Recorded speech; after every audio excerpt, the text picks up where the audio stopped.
দেশ ও দেশের বাইরে যে যেখান থেকে ভিডিও দেখছেন, আশা করছি আপনারা সবাই অনেক ভালো আছেন। আজকে যে টপিক নিয়ে আলোচনা করব, দুবাইয়ের সোভা কনস্ট্রাকশন কোম্পানি সম্বন্ধে। এই সোভা কনস্ট্রাকশন কোম্পানিটি কেমন, বর্তমানে কোন কোন পদে কর্মী নিয়োগ চলছে, কোম্পানি কত স্যালারি প্রদান করবে, ডিউটি কত ঘন্টা, কর্মী হাইতে কীরকম যোগ্যতা থাকতে হবে, কত বয়স হতে হবে, এই সব কিছু থাকবে আজকে ভিডিওতে। সুতরাং ভিডিওটি না টেনে সম্পূর্ণ ভিডিও দেখবেন, এতে আপনারা অনেক কিছু জানতে পারবেন যেটা আপনাদের কাজে লাগতে পারে। চলুন ভিডিওটি শুরু করি। হ্যালো, আসসালামু আলাইকুম। আমি মুকুল বলছি নূরে সাহারা ইন্টারন্যাশনাল অফিস থেকে। আমাদের অফিসের অ্যাড্রেস হচ্ছে নিউ এয়ারপোর্ট রোড, সিএমবাড়ি, ঢাকা, 79 নম্বর হাউস, পঞ্চমতলা। আজকে আলোচনার বিষয় হচ্ছে সোভা কনস্ট্রাকশন কোম্পানি সম্বন্ধে। দুবাইয়ের বিখ্যাত সোভা কনস্ট্রাকশন কোম্পানিতে বেশ কিছু ট্রেডে কর্মী নিয়োগ চলছে। আমি প্রথমে ট্রেডের নাম বলছি এবং কতজন কর্মী নেওয়া হবে সেটাও বলবো, কত স্যালারি প্রদান করবে সেটাও বলবো। এক নম্বর হচ্ছে টাইলস মেশন। এখানে পদের সংখ্যা হচ্ছে 150 জন। কোম্পানি স্যালারি প্রদান করবে 1250 থেকে 1500 দিরহাম পর্যন্ত, ডিউটি 9 ঘন্টা। প্রার্থীদের টাইলস মেশন হিসাবে কাজ করার অভিজ্ঞতা থাকতে হবে, বয়স হতে হবে 21 থেকে 41 বছরের মধ্যে। 2 নম্বর আছে মেশন। এখানে পদের সংখ্যা হচ্ছে 150 জন। কোম্পানি স্যালারি প্রদান করবে 1250 থেকে 1400 দিরহাম পর্যন্ত, ডিউটি 9 ঘন্টা। প্রার্থীদের অবশ্যই মেশন হিসাবে কাজ করার অভিজ্ঞতা থাকতে হবে, বয়স লাগবে 21 থেকে 41 বছরের মধ্যে। 3 নম্বর আছে শাটারিং কার্পেন্টার। এখানে পদের সংখ্যা হচ্ছে 150 জন।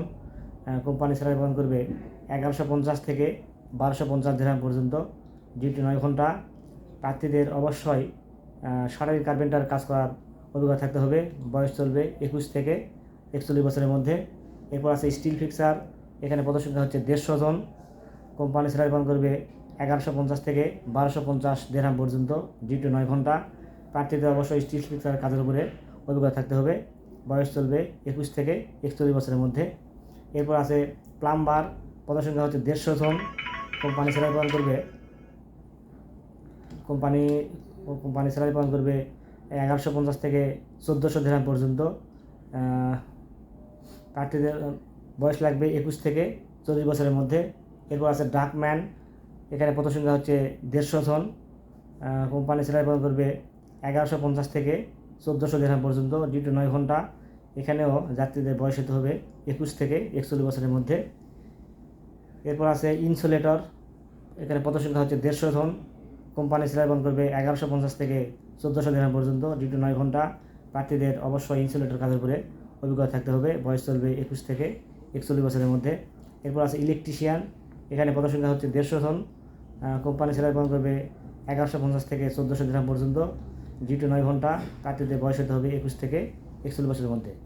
আপনারা জানেন, কয়েকদিন আগে পত্রিকায় একটা প্রচারণা হয়েছিল যে দুবাইয়ের কাজ মোটামুটি ফেব্রুয়ারি মাস থেকে ফুলদম চালু হবে। তার মানে এখানে এই চলতেছে জানুয়ারি মাস, ফেব্রুয়ারি থেকে দুবাইয়ের কাজ কিন্তু ফুলদমে স্টার্ট হবে। আপনারা যারা দুবাইয়ে যেতে চাচ্ছেন, আপনারা বিভিন্ন এজেন্সিতে যোগাযোগ করতে পারেন, খোঁজ নিতে পারেন যে দুবাইয়ের কাজ কিন্তু ফেব্রুয়ারি থেকে ফুলদমে স্টার্ট হবে। আচ্ছা, আমি যেটা এতক্ষণ আলোচনা করলাম, এই সোভা কনস্ট্রাকশন কোম্পানির যেগুলো ট্রেডের নাম বললাম, এটা সবগুলো ইন্টারভিউ হবে 11 জানুয়ারি থেকে 17 জানুয়ারি পর্যন্ত। মানে আজকে 11 তারিখ, কালকে 12, 13, 14, 15, 16, 17, এই 6 দিন ইন্টারভিউ চলবে। আপনারা চাইলে এই কোম্পানিতে ইন্টারভিউ দিয়ে পাস করে তারপর যেতে পারবেন। সরাসরি সোভা কনস্ট্রাকশন নামেই ভিসা ইসলামিক হবে এবং দুবাই যাওয়ার পরে এই কোম্পানির নামেই ইকামা এবং ব্যাংক কার্ড ইস্যু করা হবে। তার মানে এখানে সাপ্লাই কোনো চান্স নেই। এই কোম্পানি যেহেতু ডিরেক্ট, এখানে খরচাও খুব একটা বেশি পড়বে না। এই কোম্পানিতে কেমন খরচা পড়বে সে বিষয়ে তথ্য জানতে চাইলে অবশ্যই আপনারা হটলাইন নাম্বার ফোন করবেন। হটলাইন নাম্বার ফোন করলে আপনারা তথ্য পেয়ে যাবেন যে কোম্পানিতে কেমন খরচ পড়বে। এই কোম্পানি সম্বন্ধে যদি আপনারা গুগলে একটু সার্চ করেন তাহলে মোটামুটি আইডিয়া পাবেন যে কোম্পানির অস্তিত্ব আছে কি না। ভিডিওটি যদি ভালো দেখে অবশ্যই লাইক দিবেন। লাইক দিলে ভিডিওতে আগ্রহ বাড়ে। আর নিয়মিত এরকম তথ্যমূলক ভিডিও পেতে চাইলে অবশ্যই চ্যানেলটি সাবস্ক্রাইব করে রাখবেন। অলরেডি যারা সাবস্ক্রাইব করেছেন তাদেরকে অসংখ্য ধন্যবাদ। সবাই খুব ভালো থাকবেন। দেখা হবে পরবর্তী কোনো নতুন ভিডিওতে। সে অবধি আজকে ভিডিও শেষ করছি। আল্লাহ হাফেজ।